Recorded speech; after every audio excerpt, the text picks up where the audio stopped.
And we are live. Hey, what's up, everyone? I'm here in this new show. Uh, my name is Granda. I'm a comic book creator. I'm the artist for in Aragna for X53 Studio. With me is Asif. He's the creator of the studio, the creator of Aragna, the writer. So you want to introduce yourself, Asif? Yeah, I'm the publisher of X53 Studio. Started it about 3 years ago after the pandemic. We publish Arachna, which Carlos draws. We also do Gosok and Falconet, which is also in the same shared universe. Vindicators, which is a Western, which is again also in this universe. And currently, we are doing OMADA on Kickstarter, which is in its first week of crowdfunding.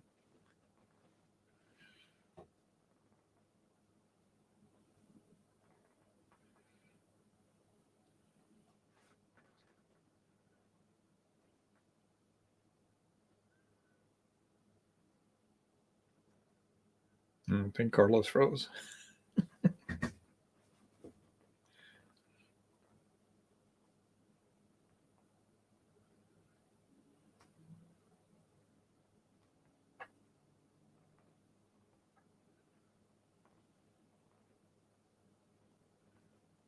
Yep, you look like you're back.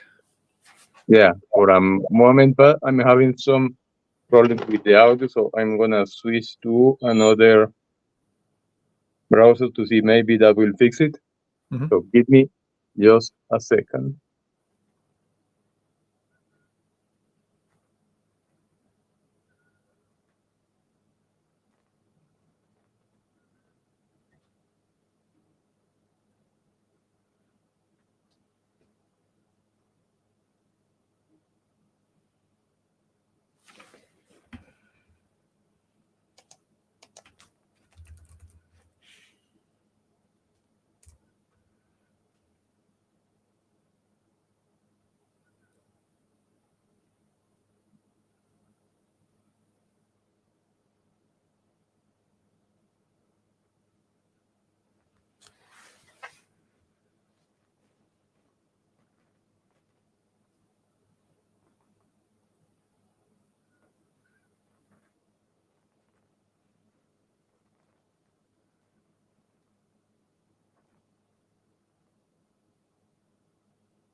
I'm back.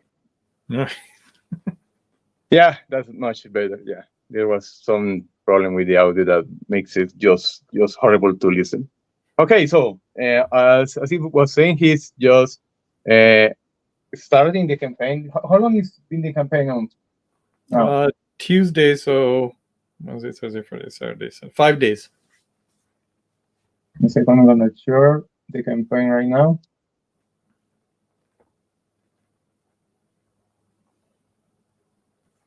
This is the campaign. Okay. So tell us a little bit about the OMADA. So I always wanted to do a team book, and we started with Arachna. We kind of moved to like a Batman and Robin type thing with Gosok Falconet. I was always a big fan of westerns and the show called The Wild Wild West that used to air on TV. So I wanted to do a western also, and then now this team book, which I would say is influenced by things I read as a kid, from X-Men to Teen Titans to Avengers. So it's a team book. What I like, or what I want to kind of, well, we won't get into like how comics suck these days, but basically, what I like is flawed characters, and I like studying flawed characters, and they all have their issues, and they kind of come together to make a formidable team over time. So yeah, it's pretty much a team book in the vein of the X-Men, which around the Byrne Claremont time, and the Teen Titans, which was around the Wolfman and Perez time. Yeah. Okay. And so far, the campaign is doing great. It reached its goal, I think, in like the first 8 or something like that. It was very fast. Yeah. It's been going well. I was a little concerned about the times we're in right now with the inflation and economy and all that stuff, but it seems to be doing pretty well. And we still got a long way to go on this campaign, so we'll keep promoting it. You are in the right track right now. Yeah. It's again, it's doing good. I do. One thing about the X53 books is they all have their kind of like own look and feel to them, even though they're all in the same universe. And this one, Val's done a really good job in for the art and it's kind of unique to the book itself. I really like the way this book is progressing, and it deals with AI, which is kind of current right now. How we're dealing with AI, and this is a book that is, the AI technology is a little ahead of where we are in this world. So it's gonna be good. Yeah, no, I really like the style you are going with this book. It's very different from the other books you have done with Arachne and Vindicator. I told you before, it has a little bit, I think, of a very clear line, something like maybe Anne Hughes or Terry Dawson. No, Terry Dawson. A little bit of that. Yeah. When I was talking to Val, it was obviously Adam Hughes' influence, Dave Stevens was an influence. So it's very kind of clean lines and like a very kind of clean look to it. So yeah, I mean, he has those influences on his work. Well, and what's the people gonna get with the book? How long is it? How much pages does it have? Yeah, and so what are the perks? Yeah, the perks are I'm experimenting with different rewards and perks with each camp or stretch goals with each campaign. This one you have the soft cover, which is 25. You have the hard cover, which has the black and white piece without any lettering or colors. I always like looking at artwork the way it was originally intended. Carlos, you know this with the Arachne hardcovers we do the whole graphic novel in black and white format, without color, without text, and that's kind of cool to look at that. And then it just has a lot of different things with the you can get variant covers and all those other things that kind of come with it.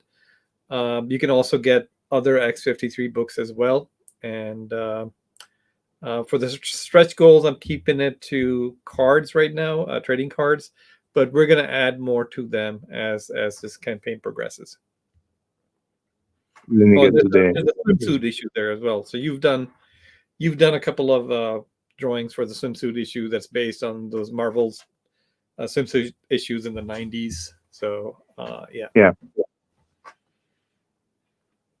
yeah, there's something that you don't see anymore around in comic shops.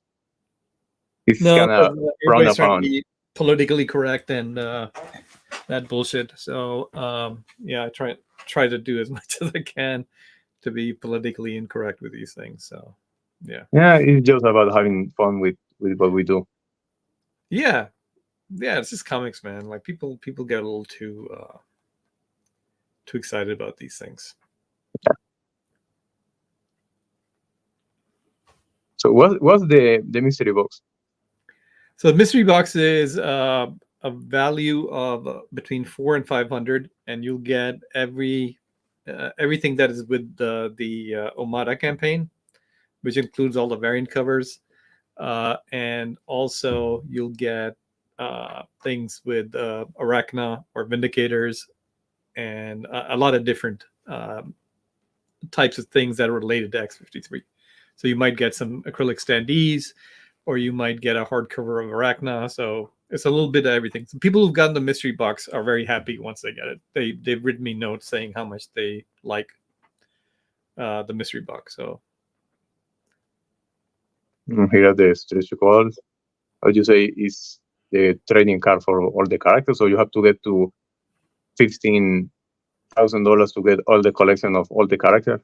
Yeah, it's a little bit different things. It's like the first 100 backers get something, the first 150 backers get something, then 5,000, 10,000, 15,000. That's to everybody once we hit those goals. Okay. Okay, I have some comments here. Let me show them.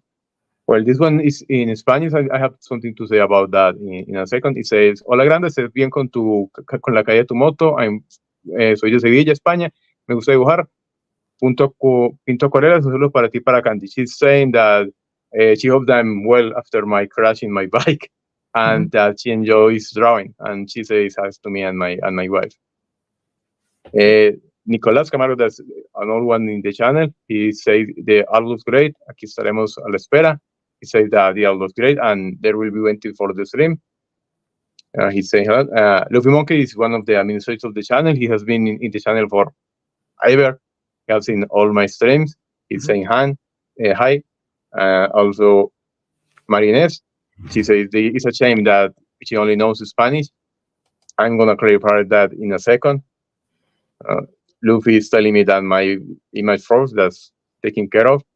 Nicolas Camargo is saying very cool, and that he's getting some Frank Cho vibe from the art. That is true. I also see that he has a lot of input from Frank Cho. Okay.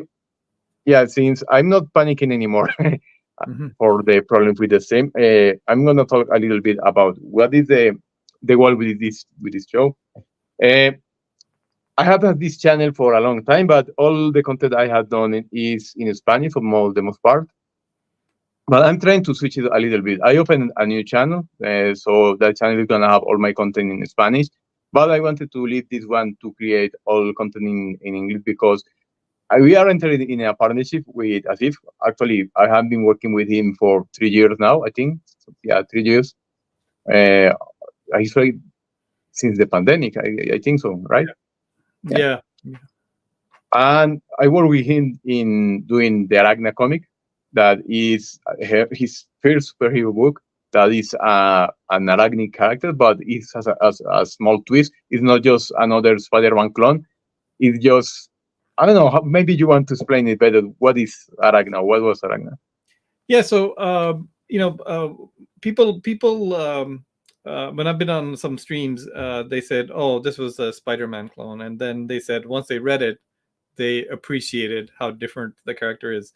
So basically, when I was thinking about the character, it was interesting. So I mean, I used to be a big Spider-Man fan, and it was interesting, like the way Peter Parker acted and how Spider-Man acted. And I'm talking about the really early Spider-Mans with Steve Ditko and Stan Lee, writing and drawing those books. Parker was a very, very nerdy character who was very like socially awkward. And then you had Spider-Man, who was kind of like a very alpha personality.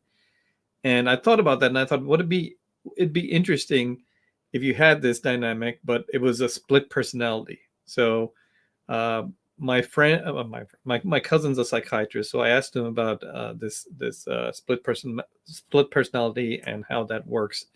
And so I got some good feedback from him in terms of what a split personality is, and then we incorporated it into this character. Some of the other things regarding Arachna, and I talked to you about this, Carlos, when you first started, is I want it to be sexy. I don't want it to be like, it needs to be,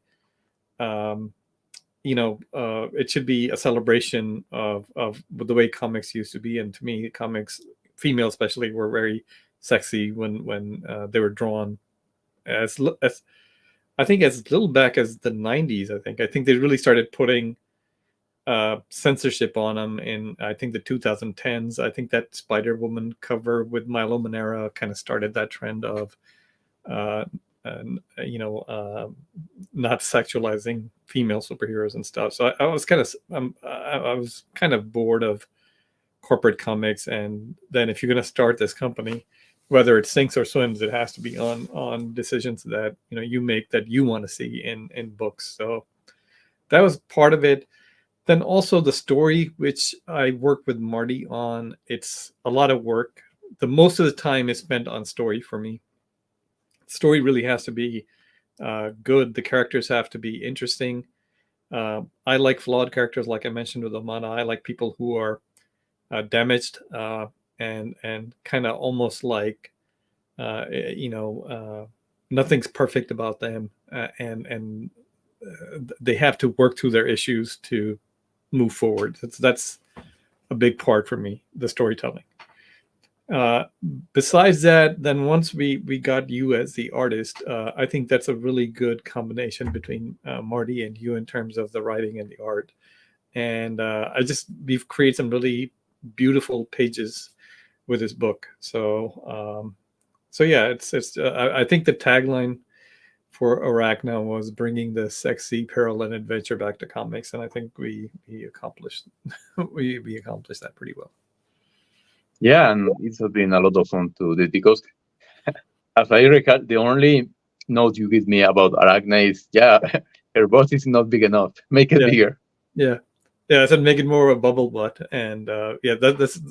I think that's the only comments I write to you sometimes on those things. Yeah. So the intention with this stream, with this show, is my channel from the beginning has been how to make comics in Latin America. But now I think this is like the next step, because I started working with you with Arachna, and since that we developed more than just I will say a business partnership, and we found out that we share a lot of things in common about interest in comics and our feelings about what comics have become and what comics really meant to us as when we were younger. So what we want to do is have this show to still show how our comics made, because we have been working in a project that is called Moonlight Galactica. It's my comic I'm gonna print with your how do you say it, with your company under my name. And it's, for me, it's a really big deal, because it will be my very first comic in the States. Not just I already work in the States with several comics, almost for 10 years now, but it will be my first self-published comic that is all me, the art and the story. So we have been doing some meetings, just ironing some stuff for about 3 weeks now, something like that. And we decided that with the meetings we have are really interesting. We always thought we were going to talk for about maybe half an hour, deciding things about the comic, and we ended up talking about everything, about how we feel about movies, comics, and the culture in general. So we decided, why not do this just in a live stream? Maybe some people will get something out of it and learn how comics are made in the States. If someone is in the verge of creating a comics and really doesn't know how to do it, this might be a good way to learn. So I don't know. I know a lot of people here in Latin America that wants to create comics, wants to be published in the States, doesn't know how. And sadly, it's kind of a recurring theme that when someone finds out how to get into comics, they doesn't want to share that. I don't know. It's like they feel like there's gonna be there are so many spots available for people to publish, and if they somehow give the knowledge to someone else, one of the spots is gonna be taken away, and maybe it's his spot, so he doesn't want to be left out. I feel a change in that, because I have seen many streams in YouTube that deal about how to create comics, but I think we can put a little twist in it. Yeah, I don't. When I was researching, I didn't see much in terms of you get those catchy headlines, launching your Kickstarter or making your Kickstarter successful, but I didn't really see any kind of like meat in terms of what makes something successful. And it was more of just kind of learning on my own in terms of what would make a campaign successful. There's challenges every time because things are changing all the time. So I'll give you an example with the current challenge with the OMADA campaign. So social media, Facebook, Instagram, Twitter, they don't promote organic posts like they used to. So meaning if you have a following of 1,000, I'll just throw out 1,000 as an example, right? In the old days, I would say 80 people would see those posts, right? So even though you have 1,000 following you, only 80 people are going to see it. Now it's almost down to between like 15 and 20 people see it. So the reason for that is they want you to pay to boost posts, and unfortunately, as a a small publisher, you can't pay to boost every post. So a lot of people who are following you aren't seeing your posts or are not seeing anything regarding your company. So that's the current like challenge with social media. So we had to figure out how to get around that. Now, the reason why I'm doing the stream is because I was talking to you last week about this. Is YouTube still has good algorithms in terms of if you have X amount of following and you create content, they'll see it. So YouTube is something I wanted to kind of crack in terms of creating content on a regular basis, and it'll build over time. So that's the challenge was, how do you get around the social media block of them not putting content out for your followers? What we're doing right now kind of answers some of that. So you always have to kind of pivot and figure out, if there's a problem, you got to find a solution. And that's I think people look at campaigns that are funded or are doing well, and they don't realize the amount of work that goes behind them. So, I mean, it's a lot of work to do this. I'm up till 2-3 a.m. every day working on these things. And I have a full-time job also. So it's a lot of sacrifice and a lot of work to get to this point. And it's a lot of work. I would say it's a lot of work, but just be aware of challenges on your way. Like, you have to figure out a solution. Yeah, because I don't know. I have seen many studies for other people that, let's say in the States, it's something called a small press. That is companies that are not, are, how do you say without something really, really bad? It's not independent comics. It's a little bit below, let's say, Image or Dark Horse. There are other companies like yours that is a very small team. Like other friends that I have that, to be honest, the company is only 3 people. Mhm. But I have seen many people doing the streams and talking about how to promote their comics, and I see that feeling that, at least the way I see it, they all want to copy what Marvel or DC are doing, and it doesn't work that way. Or at least I think it doesn't work that way, because those companies have comics in comic shop. They use the previous catalog, and they have many advantages that small press comics doesn't have. So Yeah. we have to think like, we do comics, but we are not part of the comic industry. We are like a small comic industry, a lateral in the industry. So we have to think somehow outside the box and maybe see what worked for us. From the past, I will say 5 years, crowdfunding has been very good to comics, at least to independent comics, because it's a way to get the used product to some people that doesn't have a comic shop near them. For example, here in Colombia, I think I can count comic shop with the fingers of one hand, something like that. And I know comic shop have been dying in the States. Well, many shops have been closed. So this is a way to get to those people that maybe doesn't want to go to comic shop, but they really likes comic. They they maybe feel like Marvel or DC have letting them down, but they still love the medium. So this is a really good way to get to them. And I have seen, obviously, not at the same level that what happened in the pandemic, that people do some really huge campaigns of maybe millions of dollars. Some people are still doing campaigns. They are big, not as big as before, but I think is a new market that is still growing. I think so. It made me really hopeful because many people are claiming that comics are dying. I think some aspects of the comic industry are dying, but not the industry as a whole, not the medium as a whole. We always have to find a new way to promote them, a new way to get to the people, and this is a good way. And like you said with YouTube, there is a good thing about YouTube because it's not like, let's say, Instagram or TikTok that they have they have been growing really, really big. Maybe not so much Instagram now, but TikTok.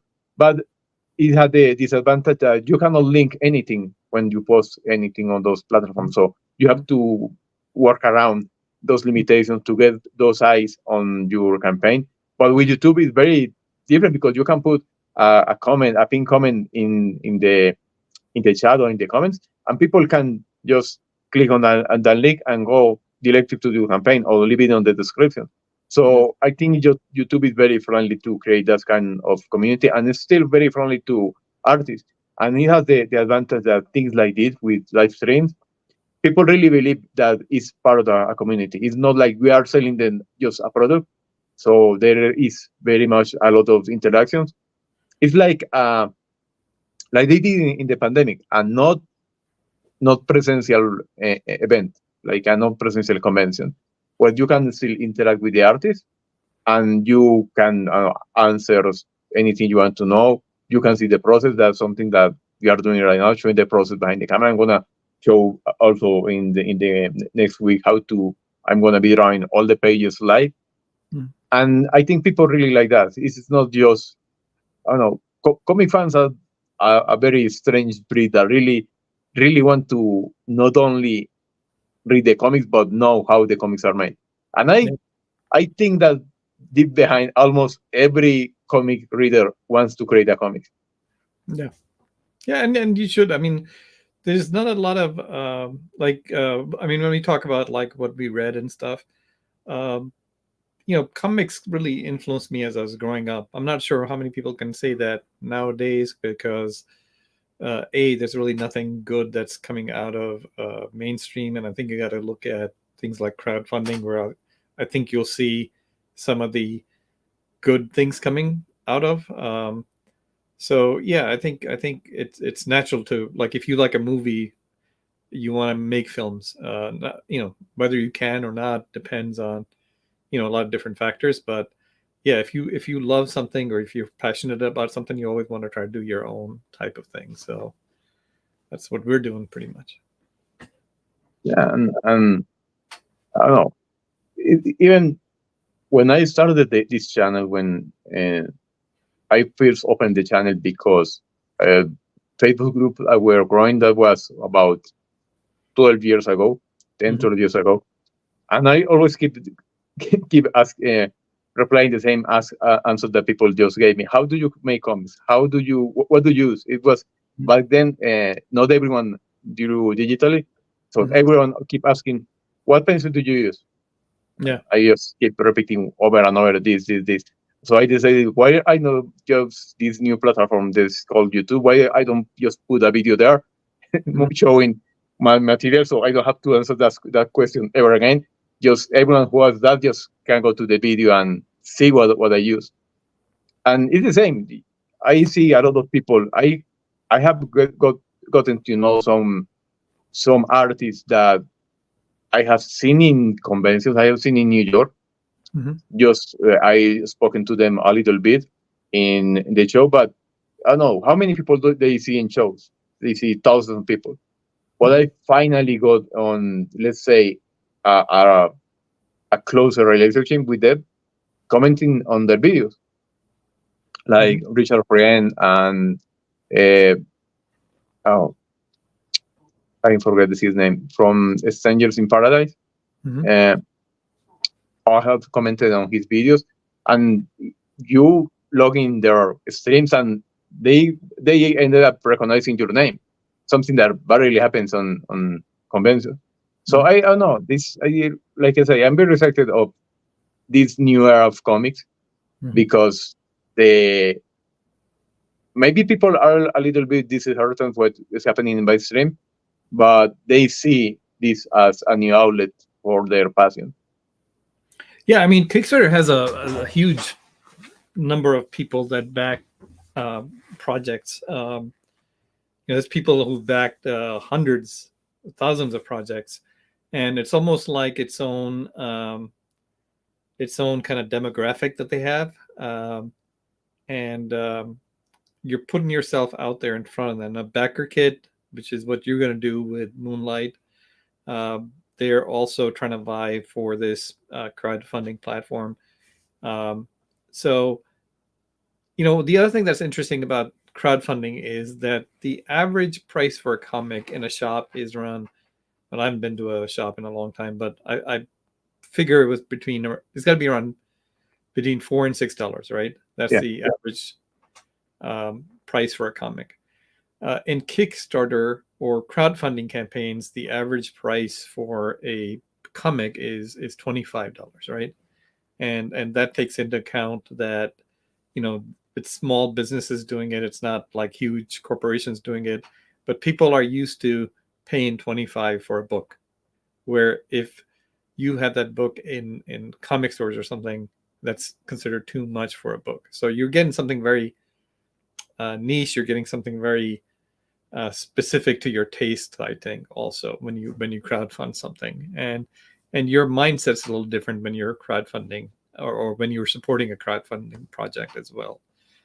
There's things like stretch goals. There's things like stories, stuff like that that you may not get from mainstream. You definitely won't get from mainstream. So I think the best thing to do is to keep it as much personal as you can, so it's very unique to you. No, I agree, and I think with crowdfunding, one of the things that happens is the people that read comics, that crowdfunding comics, they know that they are backing a team. They are not just backing a company. It's not just buying a product. When you back a campaign, it's somehow kind of a pre-order thing, but they know that most of the money that is put in the campaign is going to go to the artist, to the creator team, and if the campaign doesn't make it, the book is not going to be printed. It's very different what happens with Image or with Marvel, that they know it's a machine. They produce comics every month. Obviously, they need to sell the comics, but you see tons of unsell comics on the shops. They will end up on those $1 bargain bins. But the machine can't stop. They have to keep producing because I think somehow most people know that those companies doesn't get their money from the comics, but from other things, from costume, from towels, from any other product that has their character's image. But they know with crowdfunding comics is different because they are backing the comic. They are not backing an IP. It's the creator team is, like I say, is a closer relationship. Yeah. Well, let me ask you something. Do you think mainstream's ever going to recover? Like back in the mid 80s, right? Comics were kind of like going downhill. And in the same year, Dark Knight Returns and Watchmen came out, which really kind of jump-started that industry again. I don't see that happening, honestly. Again, I think it's on a kind of like a sort of a death spiral to me at this point. I don't see it happening, but I also think that maybe something can happen that we don't know about that will change the industry and will change how people think about the industry, that will really set the whole thing in a new direction. Why do you say this? In the 80s, where did you get comics? You get it in the newsstand. That's where everyone just got their comics. No one will think that they're going to be just a shop for comic books. That sounds stupid. Well, there was so I grew up in Livingston. They had something called a superhero shop in the mall, and I used to ride my bike a couple of miles to go there and pick up comics and stuff. That's where I got them, or like at a convenience store is where I got them. So it definitely doesn't have that distribution model anymore. But yeah, I felt like I was growing out. Like it was, I'd stopped collecting at that point in the mid '80s. Yeah. And then this whole thing with the Killing Joke, Watchmen, Dark Knight Returns, all that stuff. It was my first year at college, and I was going to art school, so that became very kind of like a talked about thing, and I started picking it up, and it was just different, and so I got back into them at that point. But and then the whole image stuff came in the early '90s and stuff. But yeah, I don't see anything happening with this industry from a corporate point of view, unless again something drastically changes. But I don't think we're in those times anymore. Yeah, no, something really big has to change, because I think the main thing that has to change for the industry to become something else is even for the readers to recognize that the way at least American comics are made is not the way comics are made in the rest of the world. If you see manga, or you see Korean comics, or you see European comics, we really don't read floppies. Mm-hmm. Every American thinks that well, in America it's true. What moves the industry are floppies, but in the rest of the world are trade paperbacks somehow, because you see manga, they have the huge Shonen Jump issues, but what really sells are the tankabons, the thick volumes. But it's really hard to get people to recognize that in the States. Like I told you, with my friends that also have small press companies, and we did get together and tell how to increase their sales, they always go to floppies. But floppies only work because of the direct markets. Without direct market, floppies doesn't make any sense. What makes sense is try to get books in bookstores. Like that's what manga has been doing. I know with something like us, that will be ridiculous to do, because we cannot produce, let's say 5,000 books to distribute nationwide. Mm-hmm. That's where crowdfunding comes to the rescue, to say it in some way. But the thing is, if the comic book industry, the mainstream comic book industry goes away, a lot of readers will go away as well, because they will assume all comics are dead if Marvel and DC die. I don't think that's ever going to happen. They will just grow so small that it will be something very niche. But we need somehow those industries to stand, so people know that comics are well and alive, even if we are not part of that industry.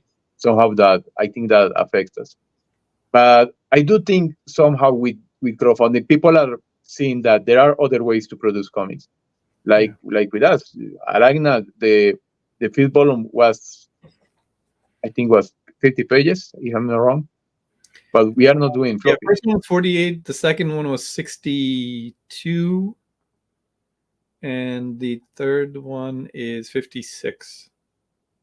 And it's a different way to see things, because with floppies, one of the things that you have to keep doing, like the way they used to do it in TV with a normal season of TV, is that every episode we have to create a cliffhanger for the next episode, and the next episode have to resolve that cliffhanger a little bit, but create another cliffhanger. So with floppies, you have to keep the readers coming back every month. Mm-hmm. But with our stories, we have to give a full story, because I don't know, most people doing crowdfunding only can do one book a year, maybe two books a year. So you have to give the reader a full story, so he doesn't feel tricked getting a half a story. Yeah, there's a couple of rules I have for this for X53. One is that you got to have a start, middle, and finish for each book, meaning you should be fully satisfied after you read the book that it had a beginning, middle, and end, right? So that's one. Second thing is, I don't like crossovers. I never liked because you'd have to buy too many books to figure out what the story was. So I like these things to be self-contained. You might get like a cameo here and there, but you're not going to need to read something else to know what's going on in Yeah. a specific book. So those are kind of just the two rules I have is, they all have to be self-contained. Each story has to be self-contained. They can be part of a bigger thing, but each story has to have a beginning, middle, end, and then the other thing is no crossovers. Yeah, because with Arachne, for example, we have already 3 stories. It's the same character. Somehow it's like a mini arc, the 3 volumes combined. But each issue stands by its own. You don't have to read the second issue to get the first one. Maybe there are little, especially the second issue, you don't have to do anything to do with the other 2. But you don't need the other 2 to really get the story. And I think that the way to, even with crossovers, I have seen some people that have done crossovers in crowdfunding, but it's not like mainstream that you're going to have part of the story in your crowdfunding and you're going to have part of the story in your crowdfunding. No. You do a book that is the crossover and that's it. That's the whole crossover. You don't have to buy 20 books and just know everything that happened and know the story of every character, because that's just too much. That's one of the reasons why I drop up of reading DC comics, because every comic has to do with the other. It was very different in let's say in the 90s when I read most of my comics, that you may get a little note. If you want to know more about this character, pick up this book, but you don't have to do it. It was if you want, do it, but it's not necessary for this story. But it feels from 2000 and from the 2000s and on, it seems that you have to read every book to get the whole story. Otherwise, you're going to be lost. Yeah, big turn for me. I think that's one of the reasons I started getting out of comics eventually, is that you can keep track of these stories, because you didn't want to buy every book. Like you buy books because you like a art style or you like a story style, and then you're not going to buy other books because you don't like the art or you don't like the writing or whatever. And I think it became more editor based than creative based, these mainstream books, because it was just kind of keeping track of all these storylines over multiple books, and you can't do this, you can't do that type of thing. So it's not interesting to me. I also think that that's maybe a little left over from the 90s with Image Comics, that I feel that maybe a little bit with writer right now, but I don't think the companies are really having any more artist superstars, because I believe they are afraid that if the artist gets so big, they will just go their own way and create their own book and will take the reader with them. What happened with Image? Yeah, I can't even remember the last artist superstar. If you take the Image guys out, since then, has there been like a superstar that like people just wanted their books because they did it? I don't think there has been. I would say maybe Sean Gordon Murphy will be the only one. Mm-hmm. Yeah, but he's not at the level of like a McFarlane or Liefeld or those guys. Oh no, like, those guys were like superstars, and I don't think we've seen anything like that. Probably won't ever again. And that goes for writers too. I feel like Alan Moore was like the first kind of superstar writer, and then you had Grant Morrison, and then Warren Ellis, and these guys, where you had to, if they came out with something, you had to go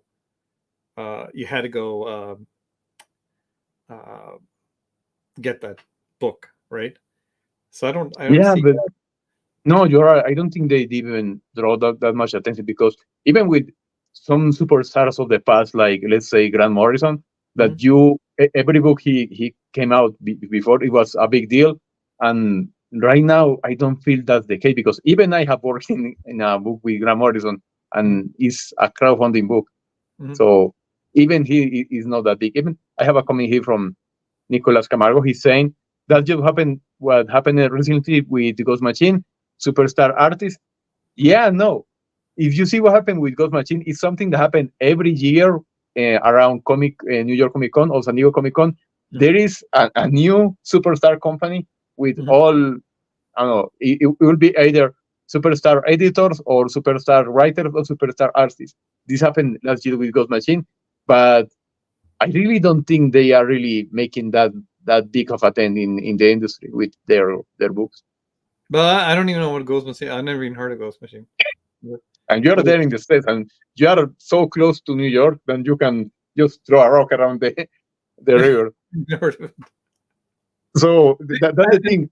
I'll be honest, like I have not been keeping up with mainstream anything, so yeah, I've never heard of a ghost machine. I have kept in a little bit, and I know I saw the how do you say the news about the company, but I haven't seen any of the books. I really don't think they really sold that much, and I think some of the creators are on Substack, and that's the main way of getting the news out, I think.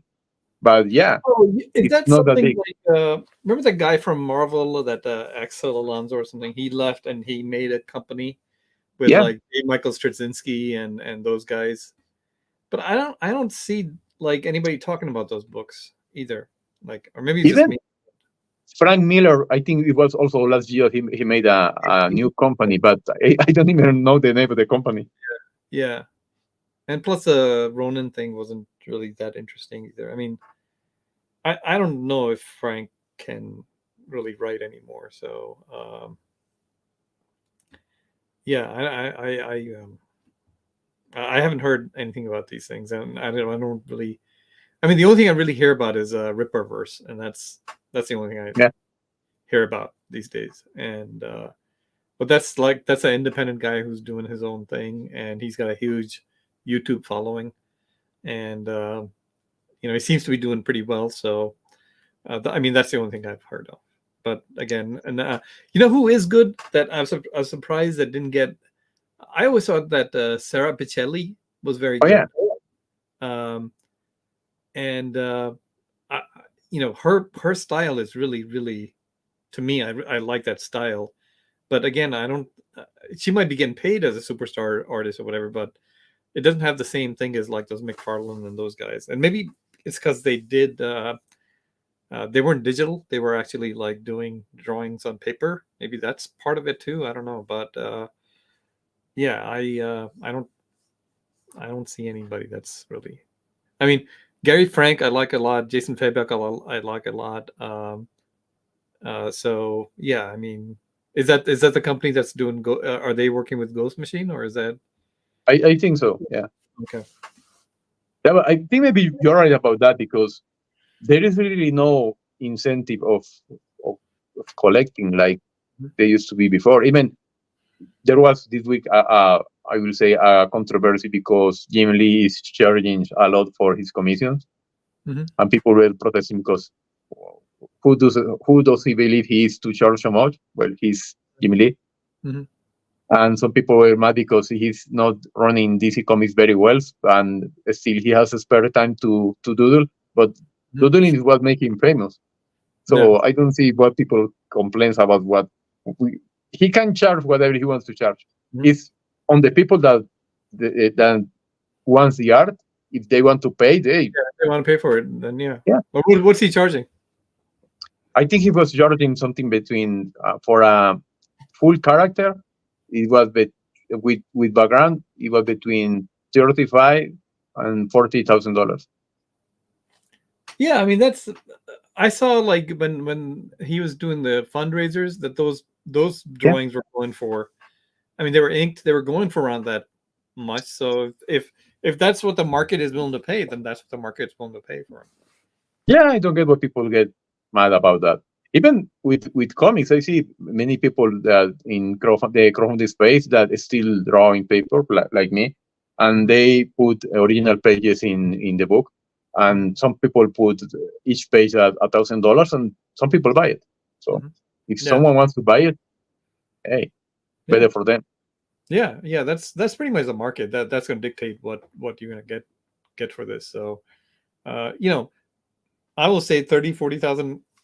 It doesn't seem like a whole lot when you compare to like what some of this other art's been going for. There was who's that sculptor? His work went for like 90 million. So yeah, so it depends on the artist, whatever the market is, whatever the conditions are. So yeah, I think that's fine. I mean, and somehow he's paid for himself over 30 years. So it's not like he just came out of nowhere. So And like you say, that art is gonna just get more and more expensive because it's less of that art out there. People yeah, that just buy it, they're not gonna give it away. yeah, And like, let's say less artists are doing work on paper, so maybe they will charge for commission, but it's not the same. It's not the same to have a commission from an artist that to have Mhm. a page of that book you really like. Mhm. Yeah. I had a commission done by Kevin McGuire, who did Justice League, Yeah. and he charged 500 for a color. So it depends. Like, it depends on where you are. So he's, Jim Lee's very well known, so he can charge whatever he wants. No, no, it's like everything. Just the market is just adapting and changing. Yeah. It's it's the same. Many of those artists, even Mhm. I here in Colombia, I work with a couple of conventions, getting artists to come to our conventions as a guest. And some of those artists just flat out tell me, I'm not going to Colombia because I'm not going to sell any original art there. I know I would like to meet the country, but I Mhm. know that the economy cannot sustain an artist like me. Mhm. So it's not worth for them. Like one of the ones who just tell me that very upfront is Humberto Ramos. He Mhm. tell me that he goes to every convention to make money, not just to meet the fans, but Mhm. to sell the Mhm. the art he's doing. And I get that. Mhm. Yeah. Some people get mad because some artists go to conventions and charge for the signature, Mhm. and I really don't see any problem with that. An artist wants to give it for free. That's his prerogative. He wants to charge for it. It's just the same. You Mhm. have to decide if you want to pay or not. Yeah. It's just going full circle to crowdfunding, like you say. A floppy is just maybe $5, but a crowdfunding book is 25. It's just about the same amount of pages. But if someone wants to pay for that, hey, they see the value on that. Yeah. So who are you to protest? Because I see many people arguing that crowdfunding is a scam because it's too expensive. The books are too expensive. And I don't see it that way. For Mhm. instance, for me, it has become a problem because I have found some really nice books. I really like hardbound books that really looks nice in the shelves, and they go for maybe $50. And I don't know. I prefer to buy one of those that 10 floppies. Yeah. I feel the same way. Like, so, if you want to break down like why something costs 25, right?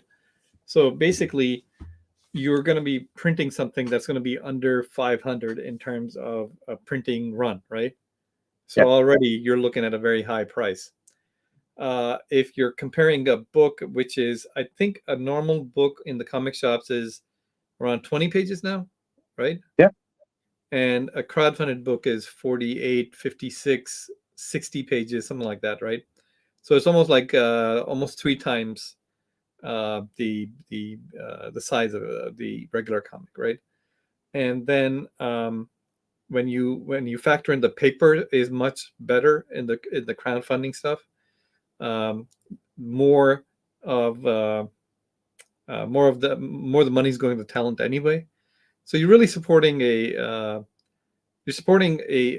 independent creator pretty much, and you're getting a very very um, uh, you're getting a vision that is pretty much theirs, not corporate mandated or an editor who wants this or a company that wants this or that. So you're getting something very very clean of interference, right? So when you do Moonlight Galactica, that is your vision, and uh, that's your writing, that's your art. The only person that can censor is you, right? There's nobody else telling you you can't do this or you can't do that. Same thing with me. I'm just doing it of the things that I want to see. So you're gonna get something very very personal with these things, and I think it's worth paying extra for that. I mean, and plus, when you get like a crowdfunding book, Arachna is once a year. You're yeah. not paying $25 every month. You're paying once a year for this book, and that's different from paying monthly floppies or whatever long-term type thing. So I think it's a good thing. The challenge is to kind of keep building audiences as you're going. Yeah, but like I say, I think that's part of what I think that the readers are evolving a little bit, because some people are just set on how comics were made 10 years ago, 20 years ago, and if those crowdfunding books are not made the same way, they are, I don't know, bad, they are scam, they are everything that you can think about before the praise. The thing I have seen many people complain about is the time, because you crowdfund a book, and some people just say you can only do a campaign if the book is finished. So people don't have to wait for your book. I don't see it that way, because some of the teams I know, they really can afford to pay an artist, to pay a colorist to do the book in beforehand and have the book ready. No, they need the money from the campaign to produce the book. Yeah. And me as a action figure collector, I'm very used to pre-orders. I pre-order a figure from the Hot Toys or from Mesco, from any other company, and some of those figures takes up to 2 years to be released. So for me, it's not a problem. I used to that, to just order something, and I know it's gonna come in something. Maybe some people are afraid because there have been some campaigns that have not been fulfilled, but I think that if I'm not wrong, Kickstarter has like a success rate of something like 35%, something like that. There's some companies that just disappear after the product is just how you say has made his goal. But I think in the comic space is very different. I think the success rate is much higher than any other product in Kickstarter. It's very rare that I see someone complaining about a book not being fulfilled. Maybe being just stupidly late, but they end up being fulfilled. The book, it took longer that I backed. It was from a company called, what was it called? Sweet Cats.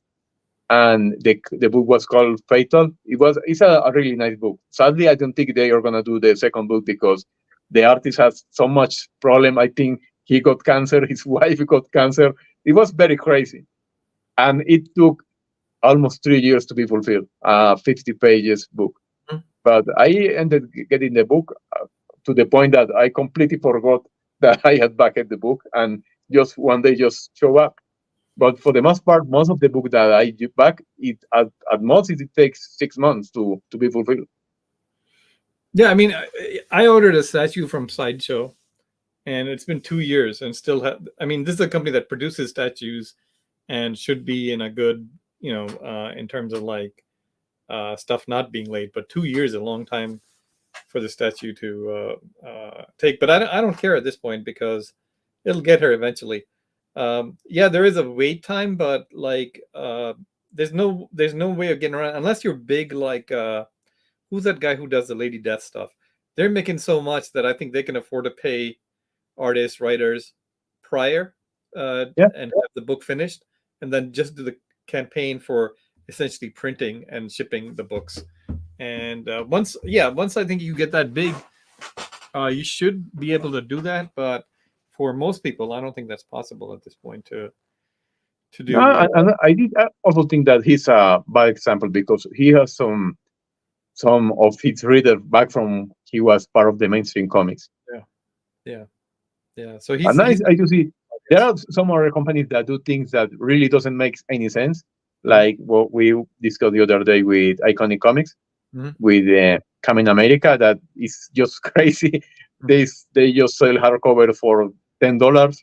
Yeah, and that doesn't make any sense. Maybe it makes sense for them, but that's the other thing. It's very different, because with the mainstream comic industry, people were used to things being one way. All floppies were the same price, all hardcover were the same price.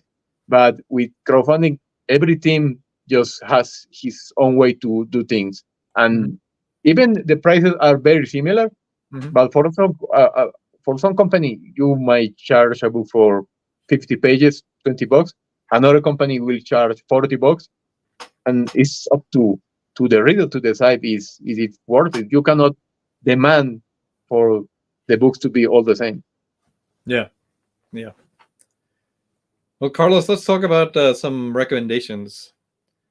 And what have you been watching? What have you been liking? And then I'll tell you some of mine.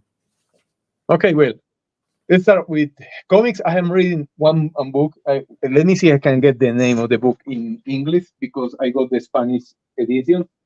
I have already had this book, but I got an edition. It was very old. I got it about 2 years ago. I have read it when I was very young in a library.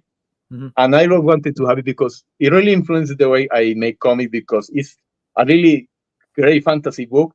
I really like it because, I don't know, I really like Game of Thrones, but I have a problem with the Game of Thrones, and in some extent with Lord of the Rings, that you see the way the society is set up. Okay, Westeros is Europe. I don't remember the other places, and that place is India, that place is Egypt. It's like they just adapt a culture and change the name, change a little bit of thing, and yeah, that's a whole new world. But this book is called La búsqueda del parado del tiempo. It will be like search for the time bird. And it's a fantasy book, and everything in this book is just crazy. It's the society, the priest, the magic.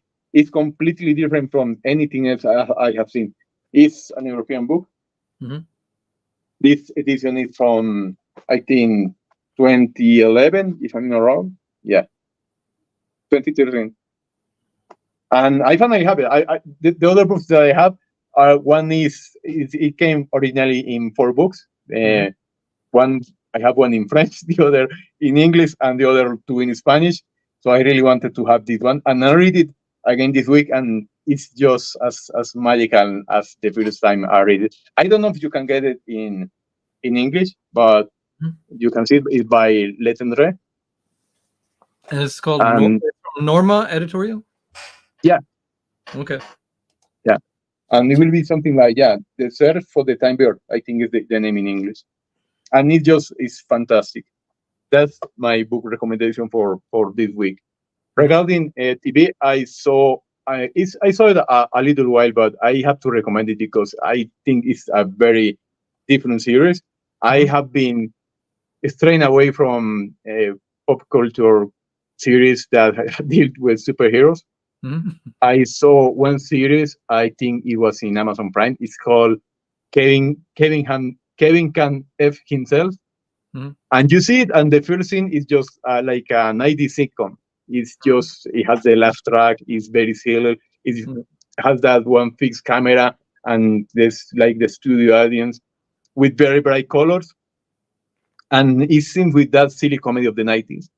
But whenever the wife of the protagonist, that is called Kevin, is alone, everything changes. And you see, like, it's like a drama from the 2000s and 10s. And it shows how basically the protagonist, Kevin, is driving her wife mad. And she's just getting deeper and deeper into the present. And you see the 2 ways to film the scenes is very interesting. And the story is I'm so far going into the 2nd season, and it really has me just hooked on, because it's amazing the way the world, the story, and the cameras, just fantastic.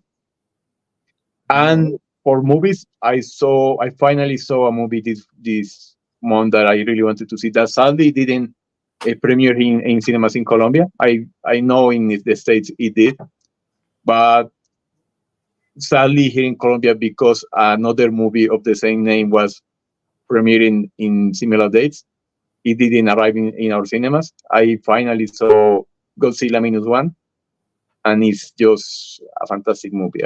I love it. And it's sad to know that because of the other Godzilla versus King Kong movie, people didn't get to see it. And it's very different because it's not the typical monsterverse movie where Godzilla and King Kong now are the heroes. No, Godzilla is a monster, and that's just great. All right. Well, I don't know if you have seen that movie. No, I'm not. Oh, you have to see it. I think you will enjoy it. Yeah. All right. I saw Godzilla versus Kong when they came out in cinemas, and I don't know. You saw that one, the last one? Okay, there was a scene where Wait, Godzilla meets the up. first one or the one that just came out? The one that just came out. No, I didn't see that. I'm gonna give you a little spoiler that is, I don't know if you care. Kong meets up with the baby gorilla that's showing in the trailers, and it's a setup. There are all the gorillas that are gonna attack King Kong, and just the little gorilla is bait to attract King Kong. Mhm. And when Kong finds out that what's happening, he grabs the little gorilla by his leg and just swings around like a club and hits the other gorilla with it. Mhm. After that scene has passed, I just know, okay, this is a stupid movie. Yeah. I have to change the way I see it. Yeah, if they don't care about the story, I'm not gonna care either. Yeah, it was a big hit. Also, I didn't Yeah. understand either. Like it was a very big hit this year. But No, I enjoy it. It's Yeah. it's a very enjoyable movie, but it's a very stupid movie.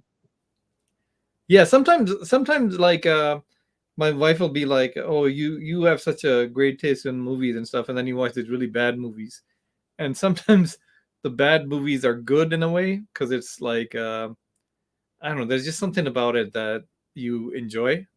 But like I'll give you a good example. Flash Gordon, the '70s movie Yeah. with Samuel J. Jones.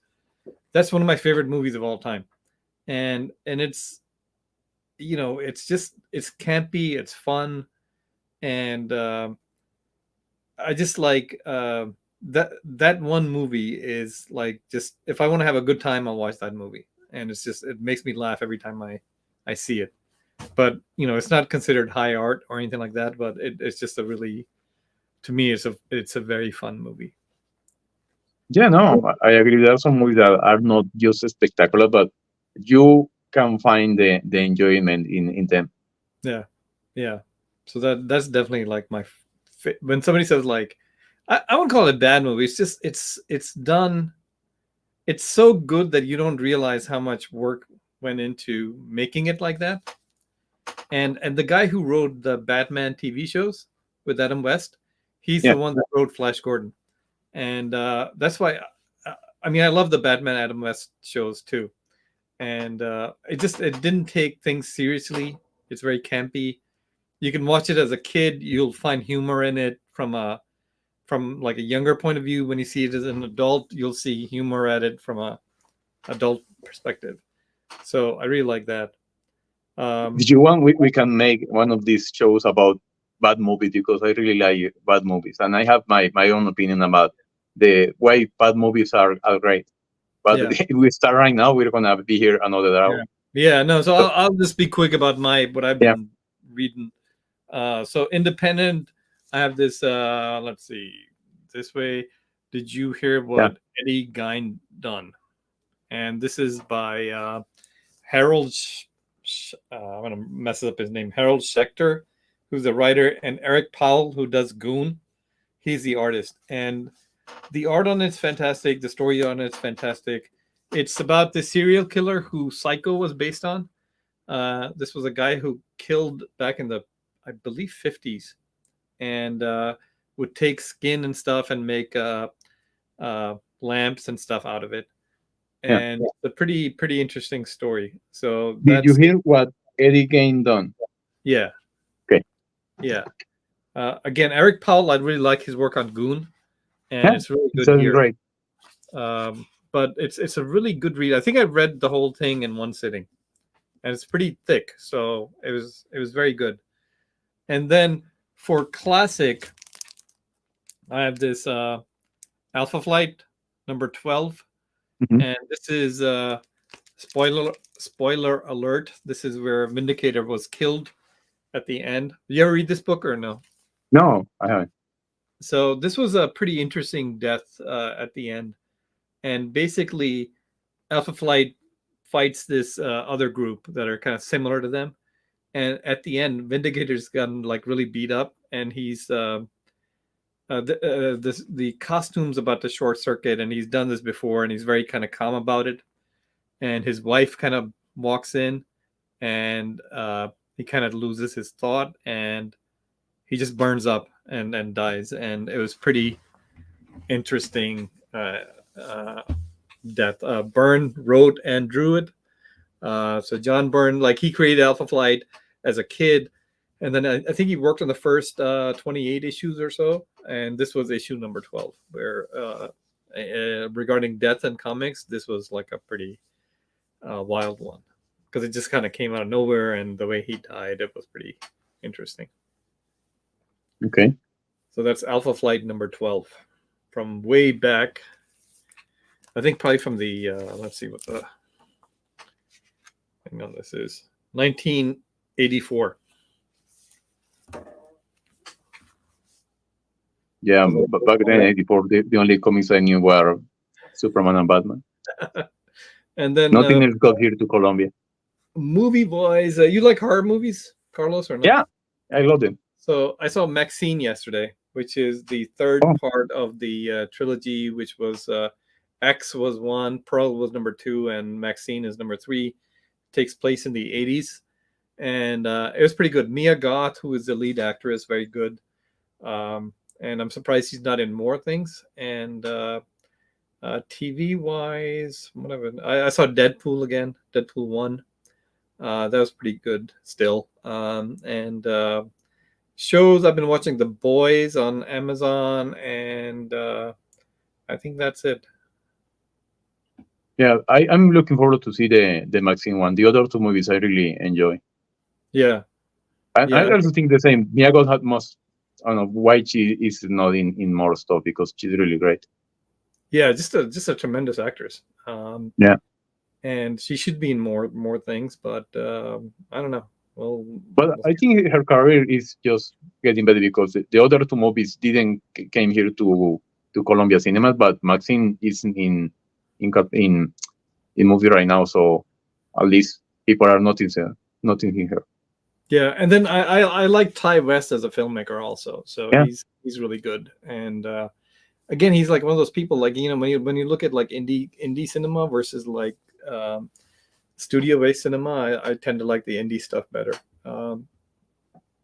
And yeah, it's just it's written really well, and you know, I think I like Pearl more, and X was so different, or not different, but it was just like X caught you kind of off guard in terms of what that was. And then, have you seen House of the Devil?